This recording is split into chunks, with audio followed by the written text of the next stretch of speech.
दोस्तों ये कहानी है कुछ ऐसे पैरासाइट्स की जो कि लोगों के शरीर के अंदर घुसकर इंसानों के बीच रहने लगे और अब वो सारे इंसानों को खत्म करना चाहते हैं। तो कहानी की शुरुआत में हमें बताया जाता है कि कई सारे पैरासाइट्स इंसानों की बॉडी में छुपकर रहने लगे। वो इंसानों की बॉडी में छुपकर रह रहे थे, मगर इसी दौरान एक लड़के शिंची के हाथ में एक पैरासाइट आ गया। मगर शिंची और उस पैरासाइट मिगी में काफी अच्छी दोस्ती हो गई, लेकिन फिर पैरासाइट्स की वजह से ही शिंची को अपनी मॉम को मारना पड़ा। इसीलिए शिंची ने डिसाइड किया कि वो सारे पैरासाइट को ढूंढकर उन्हें मार देगा। वहीं पैरासाइट को जिंदा रहने के लिए इंसानों को मारकर खाना था। पैरासाइट्स इंसानों को मारकर खा रहे थे, जिससे शहर में कई सारे लोग मरे हुए मिले थे। फिर पुलिस ऑफिसर्स को भी पता चल गया था कि इन सारी मौतों के पीछे पैरासाइट्स का हाथ है, जो कि अब इंसानों के बीच छुपकर रह रहे हैं। इसीलिए अब इंसानों को बचाने और पैरासाइट्स को खत्म करने के लिए एक मिशन शुरू किया गया, जिसका नाम ह्यूमन लाइफ प्रोडक्शन रखा गया। अब इसके बाद हम उन्हीं दोनों ऑफिसर्स को देखते हैं जो कि पैरासाइट्स के केस पर काम कर रहे थे। वो दोनों एक आदमी उरागामी को पकड़कर अपने हेडक्वार्टर ले जाते हैं, जहां इस आदमी के सामने कई सारे लोगों को लाया जाता है। वो लोग इससे पूछते हैं कि बताओ वो पैरासाइट है या इंसान। उरागामी वैसे तो एक सीरियल किलर था, लेकिन उसके पास एक खास एबिलिटी थी जिससे वो पता लगा सकता था कि कोई इंसान पैरासाइट है या फिर नॉर्मल इंसान। अब उसके सामने जिसे भी लाया जाता है उनमें से कोई भी पैरासाइट नहीं निकलता। तभी उसके सामने शिंची आता है। उरागामी एक पल के लिए शिंची में कुछ खास देखता है, लेकिन फिर उरागामी ये पता नहीं लगा पाता कि शिंची पैरासाइट है या फिर कोई नॉर्मल इंसान। इसीलिए वो शिंची को एक नॉर्मल इंसान बता देता है। शिंची को अब यहाँ से जाने दिया जाता है, लेकिन शिंची अब भी अपने मिशन पर था। वो पैरासाइट्स को ढूंढ ढूंढ कर मार रहा था। अब यहाँ से जाते समय उसे एक पैरासाइट मिलता है जो कि किसी इंसान को मारकर खा रहा था। शिंची अपने दोस्त मिगी की मदद से उस पैरासाइट से फाइट करता है और उसके हार्ट को जख्मी करके उसे मार देता है। तभी शिंची को एहसास होता है कि कोई उसका पीछा कर रहा है। शिंची बाहर देखता है, लेकिन उसे कोई भी नहीं दिखता। वो यहाँ से चला जाता है, लेकिन वहीं एक आदमी छुपा हुआ था जिसके पास एक कैमरा था और वो शिंची की जासूसी कर रहा था। अब रात में शिंची मिगी के साथ मिलकर खाना बना रहा था। इसी दौरान वो मिगी से बात करता है और कहता है कि मैं इन सभी पैरासाइट के बॉस को मारना चाहता हूँ। और इन सभी पैरासाइट्स का बॉस इस शहर का मेयर होता है, जो कि खुद भी एक पैरासाइट है। उसने कई सारे पैरासाइट्स को सिटी हॉल में छुपाकर रखा होता है। मेयर ने कई सारे पैरासाइट्स को सिटी हॉल में रख रखा था और यहीं तामिया भी इनके साथ थी। और तामिया ने एक ह्यूमन बेबी को जन्म दे दिया था। तामिया अब भी खुद पर एक्सपेरिमेंट कर रही थी। यहाँ तामिया ही सारे पैरासाइट्स की लीडर थी और मेयर आकर उससे कहता है कि हमें शिंची और मिगी को मारना होगा, क्योंकि वो दोनों मिलकर हमारे पैरासाइट साथियों को मार रहे हैं। लेकिन तामिया शिंची को मारने से रोक देती है और कहती है कि शिंची और मिगी काफी खास हैं। वो दोनों इंसानों और पैरासाइट्स के बीच आपस में मिलकर रहने की हमारी सबसे बड़ी होप है। यहाँ तामिया इंसानों की साइड ले रही थी और वो इंसानों को मारना नहीं चाहती थी, क्योंकि एक माँ बनने के बाद तामिया के अंदर भी ह्यूमन इमोशंस डेवलप हो रहे थे। लेकिन मेयर को ये सारी चीजें बिल्कुल भी पसंद नहीं आ रही थी। अब इसके बाद हम एक पैरासाइट को देखते हैं जो कि काफी ताकतवर होता है। वो एक ऑफिस में जाकर वहां सभी लोगों को मार देता है। थोड़ी देर बाद जब ये खबर मेयर को पता चलती है, तो वो अपने सबसे ताकतवर पैरासाइट यानी कि गोटो के पास जाता है, जो कि पियानो बजा रहा था। मेयर उससे पूछता है कि वहां लोगों को तुमने मारा है, लेकिन गोटो मना करता है और कहता है कि वो काम मिकी ने किया है। यहाँ गोटो के अंदर एक नहीं बल्कि 5-5 पैरासाइट रहते हैं और उन्हीं में से एक पैरासाइट का नाम मिकी है। अब एक बॉडी में 5 पैरासाइट होने की वजह से गोटो यहाँ सबसे खतरनाक पैरासाइट होता है। और अब मेयर गोटो से शिंची और मिगी को मारने के लिए कहता है।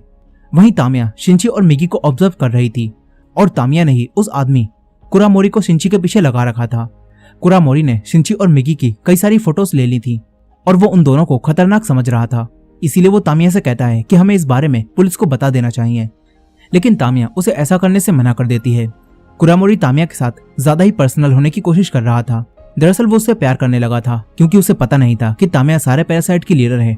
अब कुरामोरी रात में अपने घर आता है।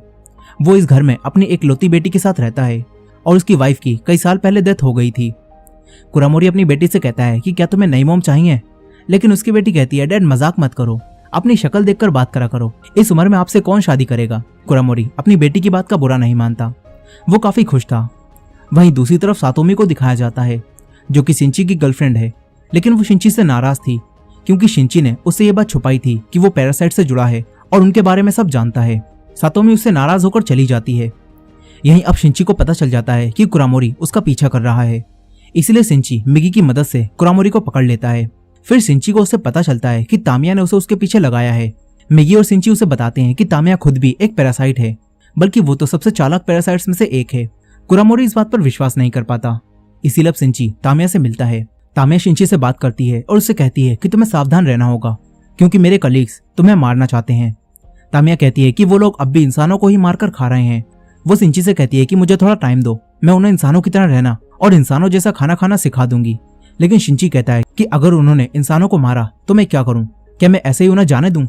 अब तामिया से बात करने के बाद शिंची वापस कुरामोरी के पास आता है और उसने तामिया की बातें रिकॉर्ड कर ली थी और सबूत के तौर पर वो कुरामोरी को वो रिकॉर्डिंग देता है। मिकी कुरामोरी को बताता है कि वही सारे पैरासाइट की लीडर है और इस एरिया में मेयर के साथ साथ कई सारे पैरासाइट रहते हैं। शिंची उसकी भलाई के लिए उससे कहता है कि तुम इस सब से दूर रहो, लेकिन कुरामोरी तामिया से प्यार करने लगा था और अब ये सब जानकर उसका दिल ही टूट जाता है। इसीलिए वो सारे पैरासाइट्स का पर्दाफाश करने के लिए मेयर से मिलने जाता है। लेकिन वहां से जाते हुए कुरामोरी वहां एक बग प्लांट कर देता है, मगर मेयर का साथी पैरासाइट इसका पता लगा लेता है। फिर मेयर उससे कहता है कि अपने पैरासाइट्स को भेजकर इसे मरवा दो। अब इसके बाद कुछ पैरासाइट्स कुरामोरी के घर उसे मारने जाते हैं, लेकिन कुरामोरी वहां नहीं था, इसलिए वो पैरासाइट कुरामोरी की एक लौती बेटी को ही मार देते हैं। कुरामोरी जब ये सब देखता है तो उसके अंदर बदले की आग जलने लगती है। वहीं दूसरी तरफ शिंची कहीं जा रहा था, तभी मिगी उससे कहता है कि हमारे आसपास 5-5 पैरासाइट हैं। अब तभी यहाँ वही पैरासाइट मिकी आ जाता है जो कि असल में गोटो ही था। मिगी उसे देखकर सब समझ जाता है। वो शिंची से कहता है कि इस एक बॉडी में 5-5 पैरासाइट हैं, इसीलिए बहुत खतरनाक है। मिगी शिंची से कहता है कि भाग। शिंची बचकर भागता है। मिगी उस पर कई बार हमला करता है, लेकिन शिंची उससे बचकर भागते हुए अपनी चालाकी से उसका सर धड़ से अलग कर देता है। पैरासाइट का दिमाग शरीर से अलग होने के बाद पैरासाइट मर जाता है, इसीलिए अब उसे मरा हुआ समझकर शिंची यहाँ से चला जाता है। लेकिन तभी बचे हुए पैरासाइट्स में से एक पैरासाइट यानी कि गोटो उसके हाथ से निकलकर सर में आ जाता है और वो मिकी को भी वापस हाथ में बुला लेता है। अब गोटो के पास चारों पैरासाइट्स का कंट्रोल हो गया था। यहीं अगले दिन तामिया को पता चल जाता है कि मेयर ने उसकी परमिशन के बगैर ही पैरासाइट्स को कुरामोरी को मारने के लिए भेजा था। तामिया मेयर से कहती है कि भूलो मत, मैंने ही तुम्हें इलेक्शन जितवाया था और अब तुम मेरे ही खिलाफ जा रहे हो। यहाँ अब कुछ पैरासाइट्स भी तामिया के खिलाफ हो गए थे, क्योंकि तामिया के अंदर ह्यूमन इमोशंस आ गए थे और वो इंसानों की साइड ज्यादा ले रही थी। इसीलिए अब मेयर अपनी तीनों पैरासाइट्स को तामिया को मारने के लिए भेजता है। तामिया इसे सेंस कर लेती है और समझ जाती है कि वो तीनों इसे मारने आ रहे हैं। इसीलिए तामिया अपने बच्चे को बचाने के लिए उसे यहीं छोड़कर उससे दूर चली जाती है। इसके बाद जब वो तीनों तामिया को मारने आते हैं तो तामिया उन्हें एक ही झटके में खत्म कर देती है। लेकिन जब वो दोबारा अपने बेबी के पास आती है तो देखती है कि उसके बच्चे को किसी ने किडनैप कर लिया है। तामिया को वहां एक नोट मिलता है जो कि कुरामोरी ने छोड़ा था और उसी ने तामिया के बच्चे को किडनैप किया होता है। तामिया को ये सब देखकर काफी गुस्सा आता है। तामिया सातोमी के पास जाकर उससे शिंची का नंबर लेती है और शिंची को उस जगह पर आने के लिए कहती है जहां कुरामोरी उसके बच्चे को ले गया है। फिर तामिया कुरामोरी के पास पहुंच जाती है। पीछे से शिंची भी वहां पहुंच जाता है। वो दोनों मिलकर कुरामोरी को समझाने की कोशिश करते हैं कि वो उस बच्चे को ना मारे। देखते ही देखते यहाँ भीड़ जमा हो जाती है और वही दोनों पुलिस ऑफिसर जो कि पैरासाइट्स के केस पर काम कर रहे थे वो भी यहाँ आ जाते हैं। कुरामोरी तामिया का असली चेहरा सबके सामने लाने के लिए उसके बच्चे को फेंकने वाला था। तभी तामिया अपना असली रूप दिखाती है और कुरामोरी को मार देती है। तामिया अपने बच्चे को बचा लेती है, मगर इससे पुलिस समझ जाती है कि तामिया एक पैरासाइट है। वहीं दूसरी तरफ पुलिस को पता चल चुका था कि मेयर ने सिटी हॉल में कई सारे पैरासाइट को छुपा कर रखा है। इसीलिए अब स्पेशल फोर्स को सिटी हॉल की तरफ भेजा जाता है, जहां जाकर ये सारे ऑफिसर्स एक एक करके लोगों को बाहर निकालने लगते हैं और उनकी बॉडी को स्कैन करते हैं, जिससे इन्हें पता चल जाता है कि कौन इंसान है और कौन पैरासाइट। वो लोग पैरासाइट को पहचान कर उसे दूसरी तरफ ले जाकर मार देते हैं। तभी पैरासाइट्स ये सब समझ जाते हैं। एक पैरासाइट एक ऑफिसर को मार देता है। ये देखकर यहाँ भगदड़ मच जाती है। यहीं इनके साथ वही सीरियल किलर उरागामी भी आया था और उसकी मदद से ये सारे ऑफिसर्स अंदर जाकर पैरासाइट्स को पहचानते हैं और एक एक करके उन सभी पैरासाइट्स को मार देते हैं। फिर ये सब मेयर के पास जाते हैं। मेयर यहाँ हर एक नेता की तरह एक भारी भरकम स्पीच देने लगता है और कहता है कि तुम्हें क्या लगता है कि ये तुम्हारी जीत है। मेयर कहता है कि इंसान ही असली मॉन्स्टर हैं जो कि अपने फायदे और अपने आप को बचाने के लिए दूसरी प्रजातियों को मार रहे हैं। यहाँ मेयर की स्पीच खत्म होने पर पुलिस ऑफिसर्स उसे शूट करके मार देते हैं। लेकिन फिर ये सब देखते हैं कि मेयर तो कोई पैरासाइट था ही नहीं, बल्कि वो तो इंसान था और वो सिर्फ पैरासाइट का साथ दे रहा था। अब इन पुलिस ऑफिसर्स के चौंके हुए चेहरे देखकर उरागामी हंसने लगता है, क्योंकि वो शुरू से ही जानता था कि मेयर कोई पैरासाइट नहीं था, बल्कि वो एक नॉर्मल इंसान था। लेकिन अब तभी वो पीछे देखता है जहां वही पैरासाइट गोटो खड़ा था और उसे देखकर ये सीरियल किलर भी डर कर गिर जाता है। सारे ऑफिसर्स उस पर एक साथ गोली चलाते हैं, लेकिन वो शील्ड बनाकर उससे बच जाता है। वही सीरियल किलर यहाँ से पतली गली से निकल लेता है क्योंकि वो समझ चुका था कि अब यहाँ क्या होने वाला है। फिर गोटो यहाँ अपनी पावर से तबाही मचाना शुरू कर देता है।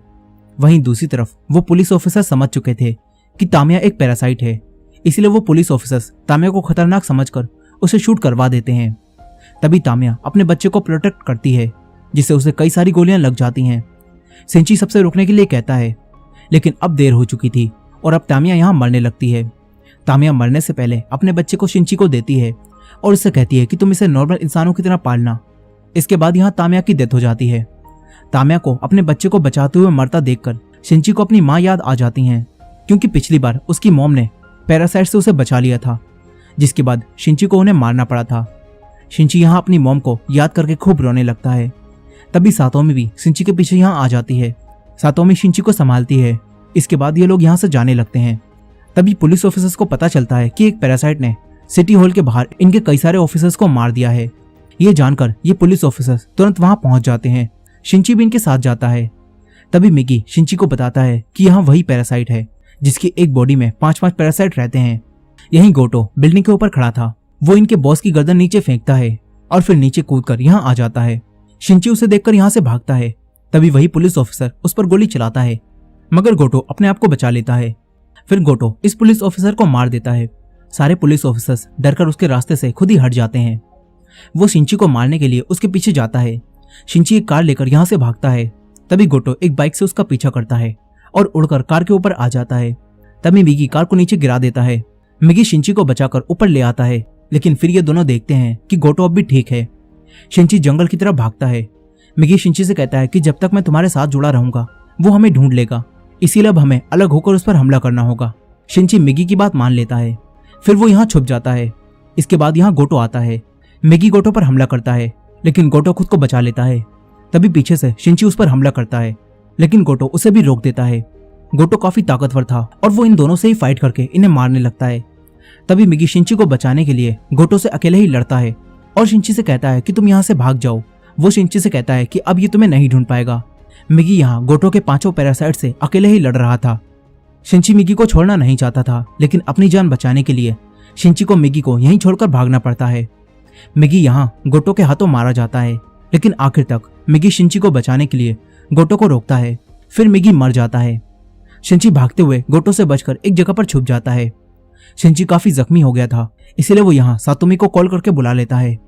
सातोमी उसका ख्याल रखती है, लेकिन फिर अगली सुबह शिंची देखता है कि मिगी की कुछ सेल्स अब भी शिंची के अंदर ही हैं, क्योंकि पिछले पार्ट में हमने देखा था कि शिंची जब मर रहा था तो मिगी ने उसे बचाने के लिए उसके शरीर में अपनी कुछ सेल्स छोड़ी थी और उन सेल्स की मदद से मिगी फिर से उसके हाथ में आने लगता है। ये देखकर शिंची समझ जाता है कि गोटो अब उसे फिर से ढूंढ लेगा, इसीलिए शिंची सातोमी को यहीं छोड़कर गोटो के सामने जाता है। शिंची उसे अपने पीछे आने के लिए कहता है और भागता हुआ एक फैक्ट्री में आ जाता है जहां पर कचरे को जलाया जाता है। शिंची यहां आकर गोटो से फाइट करने लगता है। शिंची किसी तरह गोटो के अंदर एक लोहे की रॉड घुसा देता है, लेकिन इससे गोटो को कुछ भी नहीं होता। गोटो से निकालकर शिंची से कहता है कि इससे मुझे कुछ भी नहीं हो सकता।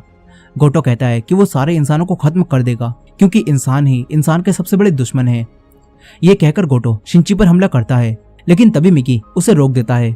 इसके बाद असली मिगी भी गोटो के हाथ से बाहर आता है और कहता है कि मैं उसके अंदर चला गया था और ये मेरा एक प्लान था। अब यहाँ गोटो शिंची को मारने की कोशिश करता है, लेकिन मिगी उसे बचा लेता है। इसके बाद यहाँ गोटो को कुछ होने लगता है। फिर मिगी उसे बताता है कि तुमने जो रोड उसके मारी थी उस रोड पर कई सारे केमिकल्स थे, जिससे अब गोटो के अंदर के सारे पैरासाइट खुद को खतरे में समझकर उसकी बॉडी से अलग हो रहे हैं। अब देखते ही देखते गोटो की बॉडी से सारे पैरासाइट अलग हो जाते हैं और सिर्फ सबसे खतरनाक पैरासाइट की बॉडी बचती है। शिंची उस बॉडी को आग में फेंक देता है, जिससे सबसे खतरनाक पैरासाइट भी जलकर मारा जाता है। अब हम कुछ समय बाद का सीन देखते हैं, जहां सब कुछ ठीक हो चुका था। लोग पैरासाइट्स को भूल रहे थे और लोग वापस से आम जिंदगी जीने लगे थे। शिंची की जिंदगी भी अब नॉर्मल हो गई थी, लेकिन यहाँ मिगी उससे कहता है कि अब सारे पैरासाइट्स तो खत्म हो चुके हैं, इसीलिए अब हमें भी अलग हो जाना चाहिए। मिगी शिंची से कहता है कि वो हाइबरनेशन यानी कि गहरी नींद में चला जाएगा और इस तरह शिंची को उसका हाथ वापस मिल जाएगा। शिंची मिगी से कहता है कि तुम मत जाओ, क्योंकि मिगी और शिंची में काफी अच्छी दोस्ती हो चुकी थी। लेकिन मिगी शिंची की नहीं सुनता और उसे भी सभी इंसानों की तरह नॉर्मल लाइफ देने के लिए हाइबरनेशन में चला जाता है, जिसके बाद शिंची का हाथ वापस आ जाता है। शिंची अपने एक और करीबी दोस्त को खोकर काफी दुखी होता है और रोने लगता है। अब कुछ समय और बीत जाता है। सिंची और सातोमी आपस में खुश रहने लगे थे। वो दोनों तामिया के बेटे से भी मिलने जाते हैं। लेकिन फिर एक दिन वही सीरियल किलर सातोमी और सिंची को एक साथ देखकर सातोमी को पकड़कर एक बिल्डिंग की छत पर ले जाता है। सिंची उसे बचाने जाता है। तभी वो सीरियल किलर सिंची से पूछता है कि मुझे बताओ, मॉन्स्टर तो इंसानों को खाने के लिए मार रहे थे, लेकिन फिर इंसान कौन है, क्योंकि वो भी तो एक दूसरे को सालों से मारते आ रहे हैं। तभी सातोमी कहती है कि वो तुम जैसे लोग ही हैं जो कि असली मॉन्स्टर हैं और वही लोगों को मारते हैं। अब ये सुनकर उस सीरियल किलर को काफी गुस्सा आ जाता है। वो सातोमी को वहां से नीचे फेंक देता है। तभी सिंची उसे बचाने भागता है। वो उरागामी को धक्का दे देता है, लेकिन तभी उसे ऐसा लगता है कि वो सातोमी को नहीं बचा पाया। सिंची सातोमी को गिरता हुआ नहीं देख सकता था, इसलिए वो अपनी आंखें मीच लेता है और सातोमी के साथ बिताए सारे पलों को याद करने लगता है। लेकिन तभी उसे मिगी की आवाज सुनाई देती है। फिर सिंची जब अपनी आंखें खोलता है तो देखता है कि उसने सातोमी को पकड़ रखा है। सिंची तुरंत सातोमी को ऊपर खींच लेता है। सिंची को लगता है कि मिगी उसके हाथ में वापस आया और उसने सातोमी को बचा लिया। सिंची अब मिगी को याद करने लगता है और इसी एंडिंग के साथ ये कहानी यहीं खत्म हो जाती है। सो दोस्तों, ये था पिछली वीडियो का सेकंड पार्ट। आई होप कि आपको ये वीडियो पसंद आई होगी। वीडियो पसंद आई हो तो वीडियो को लाइक करना मत भूलेगा और